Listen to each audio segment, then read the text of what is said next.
Hello guys ခဏပါခင်ဗျာဒီလိုတုံတုံလေးနဲ့ချစ်စရာကောင်းတဲ့မိုးချယ်လေးကိုပေါင်ပစ္စည်း၅မျိုးတည်းနဲ့လုပ်ပြပေးပါမယ်ပထမအဆင့်အနေနဲ့ဗီဒီယိုရဲ့နောက်ဆုံးမှာပြထားတဲ့ချိုးစားတိုင်းဝါနိုတခြားကြောက်ကြောင်မုံတို့ကိုထည့်ကြိုပေးရပါမယ်မီးလေးနဲ့ဆိုတော့ကြောက်ကြောင်မုံတွေကြားရအောင်ပြောင်းသွားရဖြည်းဖြည်းချင်းမွေပေးရပါမယ်တကြားရအောင်ပြောင်းပြီးနွားတို့လေးဆူလာပြီဆိုတာနဲ့မီးလေးကိုပေးပြီးဒီလို plastic ခွက်လေးထဲမှာရေးခံပါမယ်ခွက်လေးထဲမှာလေးပို့ပြီးဘူပေါင်းလေးမပါအောင်ပြုထားရပါမယ်ဝေးရဆင့်အနေနဲ့မိုင်လိုနဲ့ကြောက်ကြောင်မုံလေးကိုအေးအေးလေးနဲ့ထည့်ကြိုပေးရပါမယ်ဗီဒီယိုထဲမှာတော့ Cashmere ရဲ့ chocolate mix ကိုသုံးထားပေမဲ့မိုင်လိုနဲ့လုပ်ရင်ပိုပြီးမှစားကောင်းပါရဲ့ခင်ဗျာမိုင်လိုလေးဆူလာပြီဆိုရင်ရှီတစ်ခုလိုပဲအောက်ခြေဝိုင်းခွက်လေးနဲ့ပုံသွင်းပါမယ်ချယ်လီလေးကိုအေးခဏတဲ့အခါမှာအလားစင်မဲ့ Oreo cookie လေးတွေကိုလည်းတခြားလေးပြင်ဆင်ထားပေးရပါမယ်ချယ်လီလေးတွေလည်းအေးပြီဆိုတော့မိုးပုတ်မိုးဆန်လေးရအောင်စားလုပ်ကြမယ်ဘယ်လိုလုပ်လဲဆိုတာအစအဆုံးတေချာလေးပြထားပေးရမလို့လိုက်လုပ်ချင်တဲ့အခါမှာလုံးဝမခံပါတော့တေချာပါရဲ့ခင်ဗျာတစ်ခုနဲ့တစ်ခုတေချာဝိတ်ထိန်နိုင်အောင်လို့သွားချထိုးတံလေးတွေတုံးထားပေးရမလို့စားတဲ့အခါမှာဖယ်စားဖို့မမေ့ပါနဲ့နော်ဒီလိုမိုးပွင့်ပုံစံလေးရတာပြီဆိုတော့စားခြင်းစပွဲဖြစ်တော့အပေါ်ကနေမိုင်လုံးမုံလေးဖြူပေးလိုက်ပါတယ်ဗျ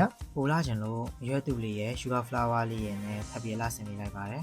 ခုဆိုရင်ချစ်စရာလဲကောင်းစားလို့လဲကောင်းနဲ့မိုဂျယ်လေးရပါပြီဗျဗီဒီယိုလေးကိုစုံတဲ့အထိကြည့်ပြီးလို့ကျေးဇူးပါ